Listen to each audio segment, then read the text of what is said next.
Kita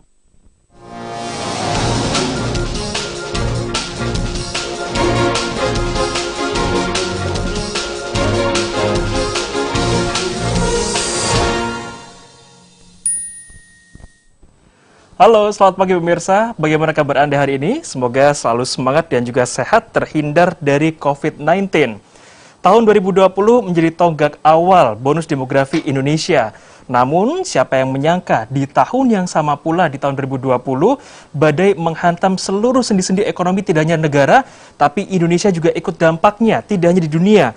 Bahkan Indonesia juga terdampak. Nah, berbicara masalah pandemi COVID-19, pemirsa, kini sudah membawa Indonesia ke jurang resesi ekonomi. Nah, yang awalnya kita sangat berharap pada bonus demografi ini, justru kini tengah menjadi ancaman, bukan kekuatan. Karena digadang-gadang saat ini angka pengangguran kita di kota Surabaya saja didominasi oleh mereka-mereka yang dalam usia produktif. Nah, kira-kira seperti apa langkah pemerintah kota Surabaya dan juga lantas seperti apa para pemuda kita bisa berperan untuk mengurangi angka pengangguran ini? Kita akan bahas bersama-sama dengan dua narasumber yang sudah hadir di studio kami. Ada Ibu Reni Astuti, Wakil Ketua DPRD Kota Surabaya. Assalamualaikum Ibu. Waalaikumsalam. Sehat Ibu nggih? Alhamdulillah. Alhamdulillah. Ada juga Mas Fuad Bernadi, selaku Ketua Karang Taruna Kota Surabaya. Assalamualaikum Mas Fuad. Waalaikumsalam. Sehat Mas? Sehat. Ini pertama kali Mas Fuad kemari. Iya, Jadi benar. saya langsung ingin dengar kalimat Mas Fuad dulu, ingin dengar suaranya Mas Fuad dulu. Iya. Mas Fuad, ini padahal dulu waktu awal-awal bonus demografi, para pemuda ini diancang-ancang sebagai sumber kekuatan. Tapi sekarang pandemi COVID-19 memporak-porandakan semua sendi ekonomi juga, justru dikhawatirkan menjadi ancaman. Tanggapannya Mas Fuad? Iya, benar Mas. Jadi memang pandemi ini memang benar-benar memberatkan buat semua pihak, termasuk juga para pemuda.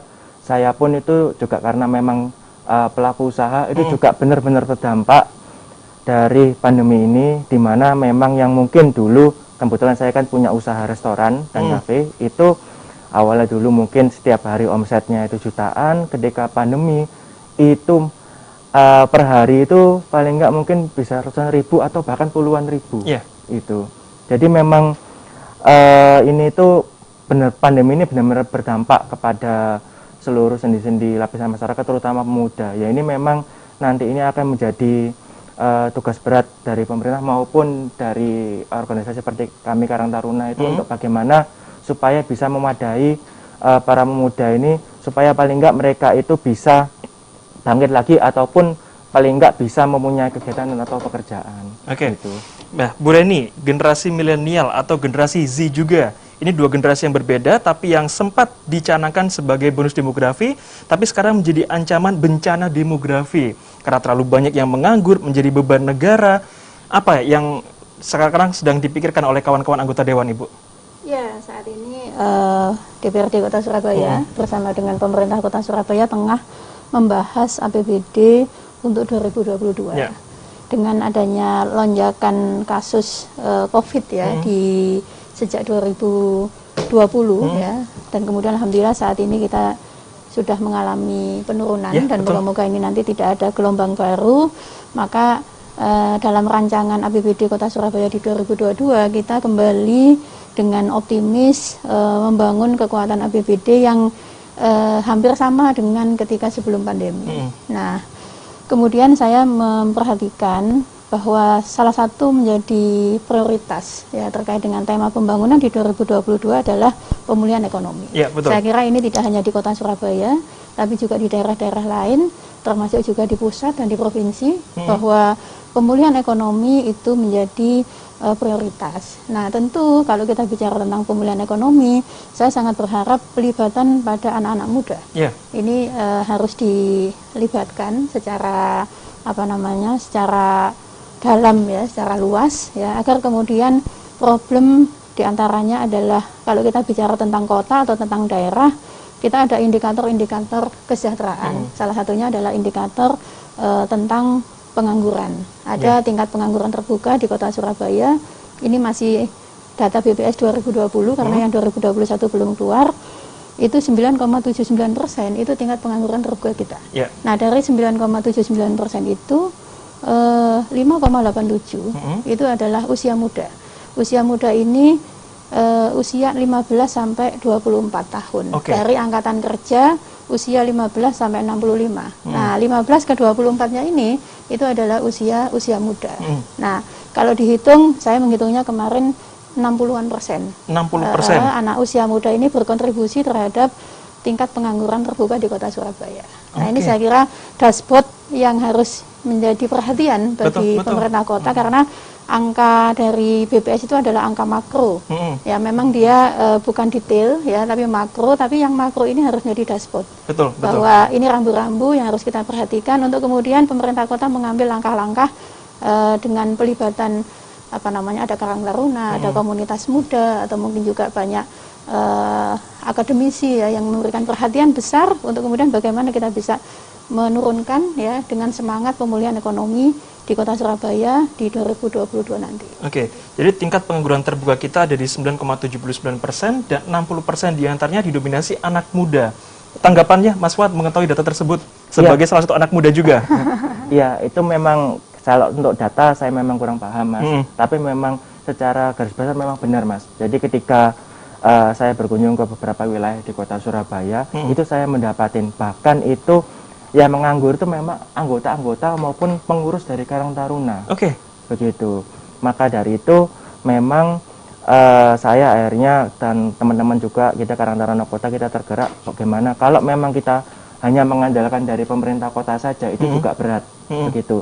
Perlu kita memberikan paling enggak menggerakkan ekonomi dengan pemberdayaan pemuda dari Karang Taruna sendiri. Akhirnya kemarin itu kami berinisiatif itu gimana membuat usaha cuci mobil dan motor itu, yang memang itu kami harapkan bisa menyerap beberapa tenaga kerja pemuda, begitu.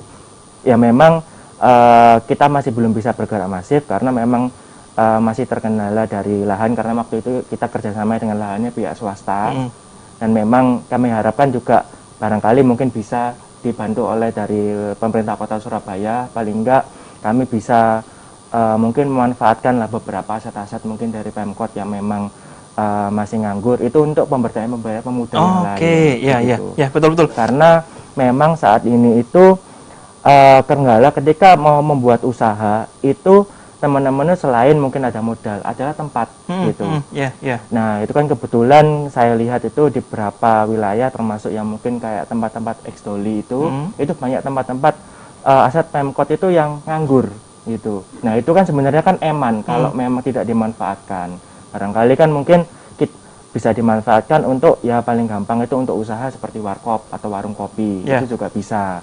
Itu yang paling enggak itu untuk para pemuda bisa menyerap tenaga kerja ya paling enggak minimal 3 orang lah di situ. Ya, setidaknya walaupun 3 orang tapi itu ikut menyerap. Iya, ada angka yang terserap di situ. Oke. Bu Reni, mungkin Mas Fuad ini satu di antara banyak jutaan pemuda Surabaya yang punya ide-ide kreatif. Tapi kita juga paham bahwa nggak semua pemuda itu punya ide kreatif untuk menciptakan lapangan pekerjaan. Kadang-kala masih mindsetnya ikut orang, melamar. Nah, kita akan bahas nanti seperti apa dari Ibu Reni. Jangan kemana-mana, iBreak akan segera kembali sesaat lagi.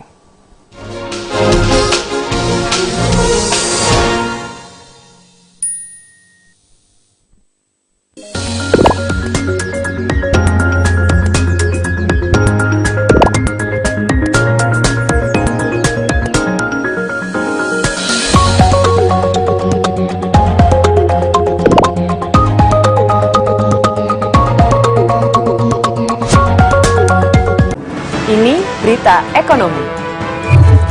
Baru dan berbeda dari berita lainnya. Saya Syahna Suartono, News Update di iNews.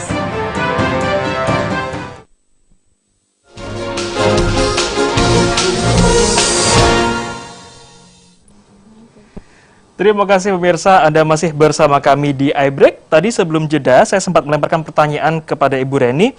Ibu menyikapi generasi muda yang barangkali belum seperti Mas Fuad, yang sudah punya ide kreatif, ingin menciptakan sesuatu lapangan pekerjaan. Karena kita tidak bisa dipungkiri, banyak juga anak generasi muda yang masih mindsetnya ikut orang, melamar pekerjaan. Nah artinya dengan kondisi pandemi yang seperti saat ini, melamar pekerjaan juga susah. Artinya apa yang bisa mereka perbuat untuk paling tidak berkontribusi mengurangi tingkat pengangguran di Kota Surabaya? Ya, jadi ini kan anak-anak muda ini kan warga Surabaya ya, yang tentu pemerintah kota dan tentu bersama dengan DPRD harus hadir memberikan lingkungan yang kondusif atau mungkin ekosistem berwirausaha yang apa namanya bisa memantik ya potensi-potensi yang dimiliki atau membantu mensolusi beberapa kondisi pemuda kita.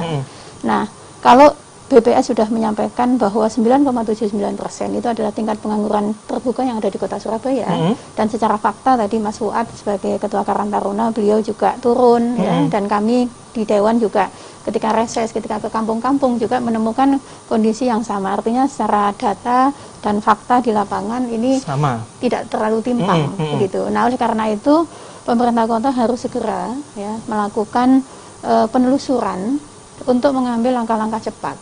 Ya, pertama adalah saat ini Kepala Dinas Tenaga Kerja udah baru nih. Nah, kita mendorong, meminta untuk benar-benar ini mengambil strategi yang tidak apa namanya inovasi-inovasi ya yang harus dilakukan dengan melibatkan masukan saran dari lembaga misalkan Karang Taruna atau mungkin komunitas-komunitas muda yang lain atau mungkin membuka secara terbuka ya. Misalkan kemarin saya mengusulkan ada semacam kayak musrenbang anak muda gitu. Ya, saya kira itu kemudian bisa menambah mengakomodir masukan-masukan. Nah, kemudian juga sebenarnya pemerintah kota bisa segera melakukan pendataan. Kalau data BPS itu sifatnya makro, sebenarnya pemerintah kota bisa mengambil data itu secara detail, ya, sehingga kemudian nanti bisa diklasifikasi. Sebenarnya anak muda ini ada mungkin anak muda yang memiliki bakat untuk berwirausaha. Ada mungkin anak muda yang memang dia segera butuh pekerjaan. Misalkan tadi Mas Fuad tadi kita ngobrol-ngobrol beliau menyampaikan mau buka usaha kayak yang apa cuci motor, cuci mobil ya. Mungkin yang seperti itu dia lebih membutuhkan, lebih cocok ya. Tidak membutuhkan skill tertentu, tidak memiliki mungkin apa namanya bakat wirausaha ya, tetapi dia ingin apa namanya membutuhkan pekerjaan dalam waktu yang jangka pendek, itu bisa. Nah, sehingga kemudian data itu bisa terklasifikasi sehingga intervensi yang dilakukan oleh pemerintah kota itu nanti bisa bermacam-macam sesuai dengan kondisi anak muda.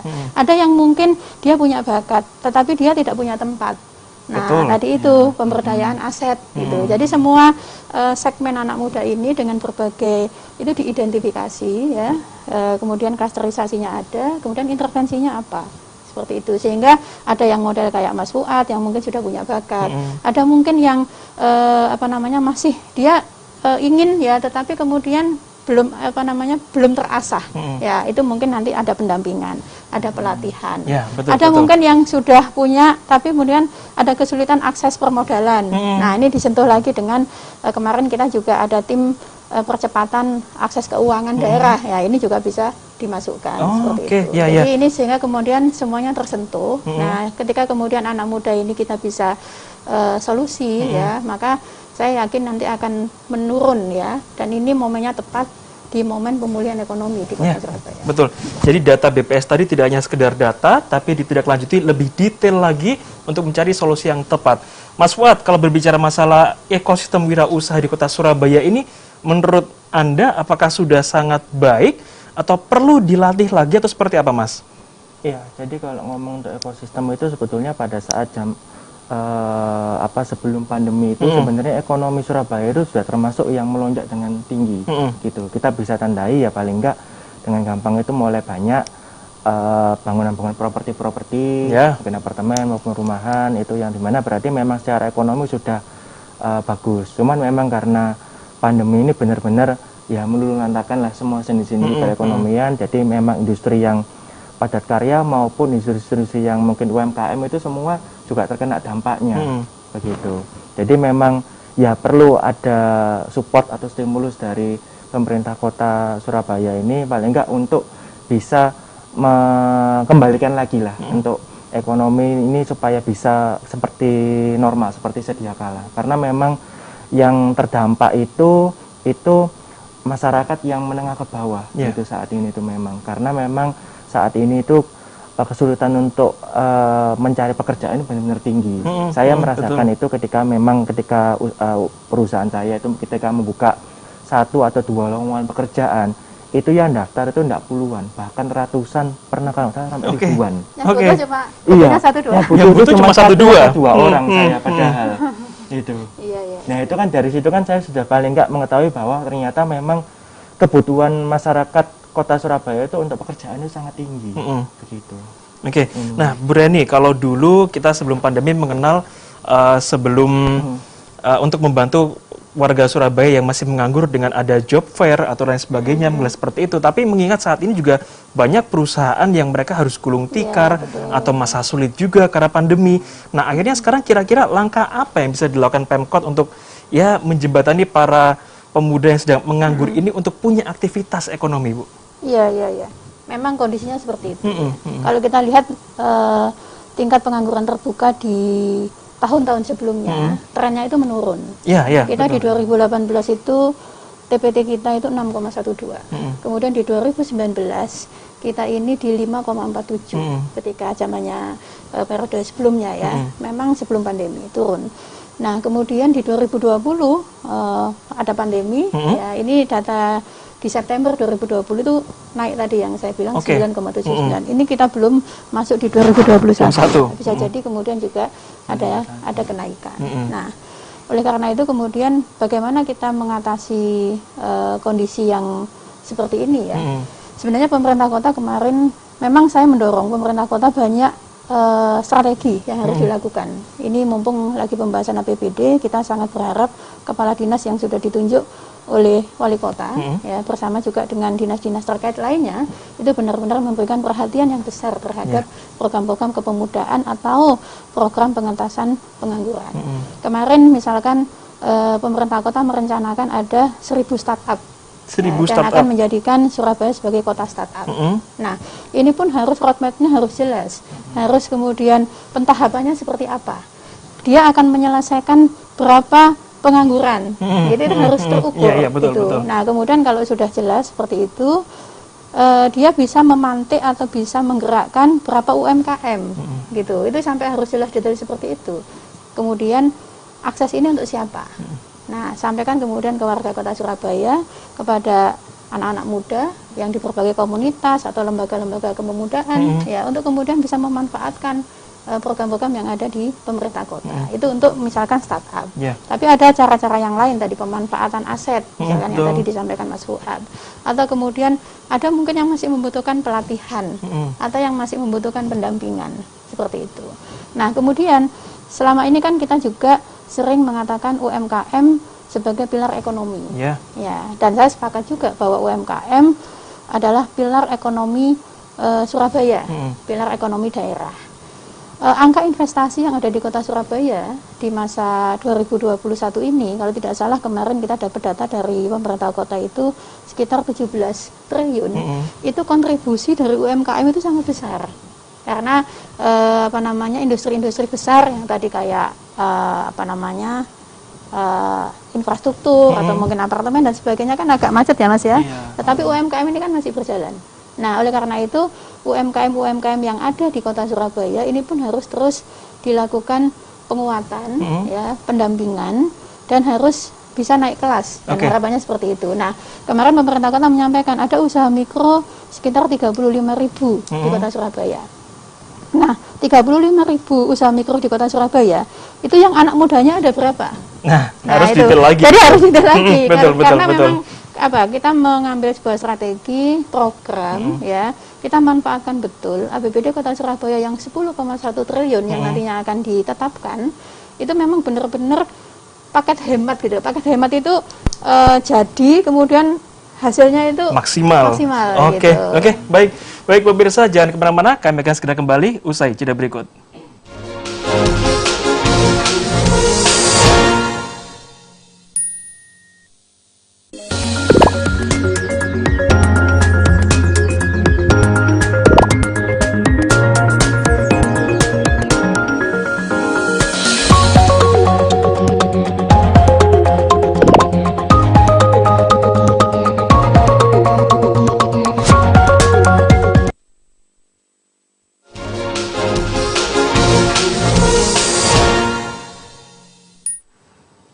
Pemirsa, Anda kembali bersama kami di iBreak. Saya langsung ke Mas Fuad. Mas Fuad, kalau tadi Bu Reni mengatakan bahwa tingkat pengangguran terbuka kita sekarang sedang didominasi oleh usia 15-24 itu sebesar 5,87%. Artinya di usia-usia segitu itu kan biasanya masih baru lulus kuliah nih. Nah, memang sekarang kan generasi kita sedang dihadapkan dengan serba yang sulit.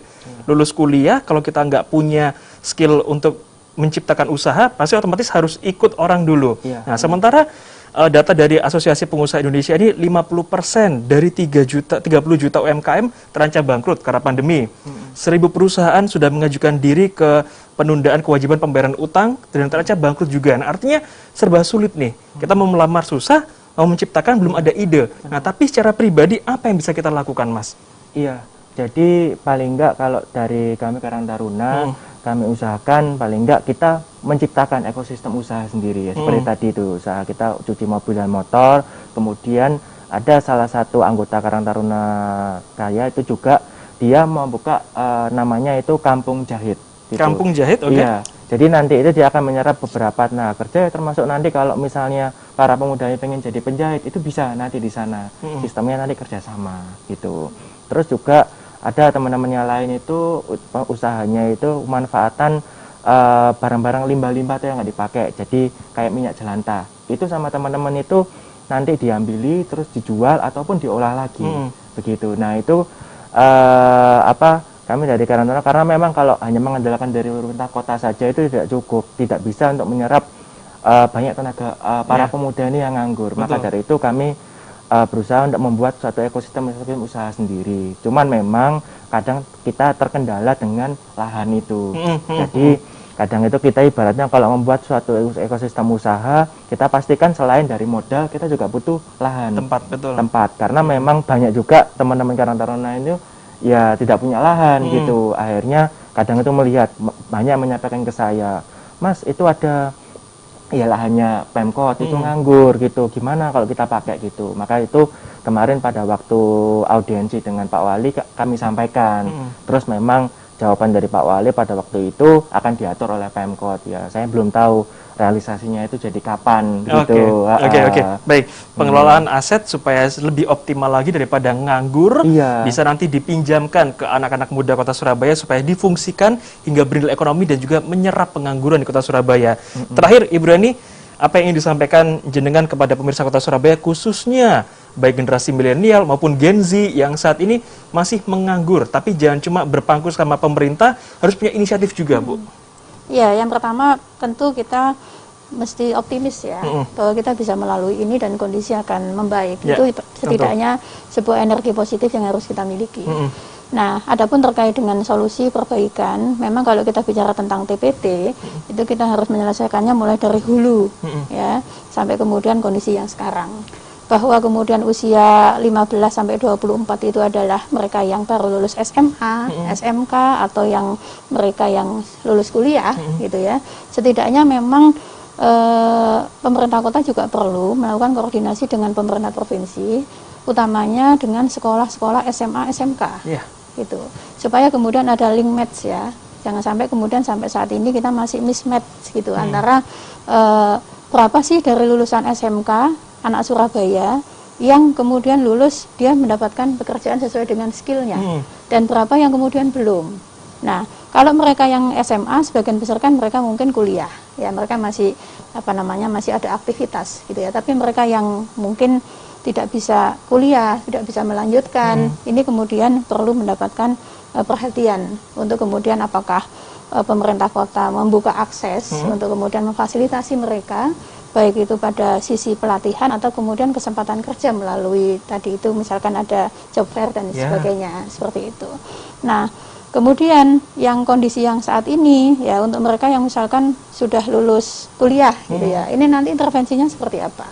Gitu. Ini tentu disesuaikan dengan passion yang dimiliki oleh anak-anak muda kita. Gitu. Ini juga kita harus terbuka ya. Oleh karena itu saya sangat berharap kemudian pemerintah kota, tentu dalam hal ini adalah Dinas Tenaga Kerja, itu semacam, kalau dulu itu kita ada kartu kuning gitu ya, kalau nyari kerja itu zaman Dian ya. Iya, betul. Kan tidak ada salahnya kalau kemudian kita membuat aplikasi, misalkan kayak pencari kerja atau mungkin pencipta kerja atau seperti apa, yang kemudian pemerintah kota akhirnya memiliki data dan memiliki masukan saran ya dari komunitas-komunitas muda, dari anak-anak muda.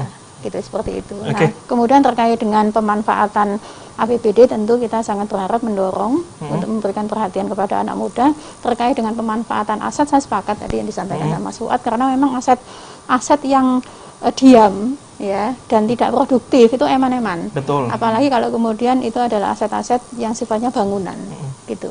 Harus kemudian ditata betul ya, mana yang memang pas untuk kemudian bisa dikelola dan dikerjasamakan, karena memang semangat sekarang ini adalah semangat kolaborasi. Pemerintah kota nggak bisa ijen ya, harus bersama-sama dengan semua potensi yang dimiliki oleh kota kita, baik itu anak muda, kemudian juga kita punya pengusaha, kita punya warga Surabaya yang mungkin punya keunggulan ya di bidang-bidang usaha ya, dan juga perguruan tinggi. Saya kira ini harus disatukan bersama. Siap, saya yakin arek-arek Surabaya juga tidak hanya sekedar berpangku tangan mengetahui data BPS tadi yang mengatakan bahwa 60% angka pengangguran terbuka ini didominasi oleh anak muda.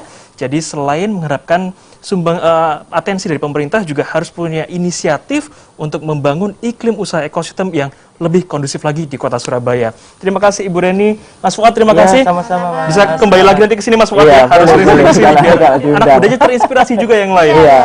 Dan pemirsa, saya Oki Sandi mewakili kerabat kerja yang bertugas juga mengucapkan terima kasih telah menyaksikan iBreak edisi hari ini. Tapi ingat, selalu jalankan protokol kesehatan dimanapun dan kapanpun Anda berada. Sampai jumpa, selamat melanjutkan aktivitas.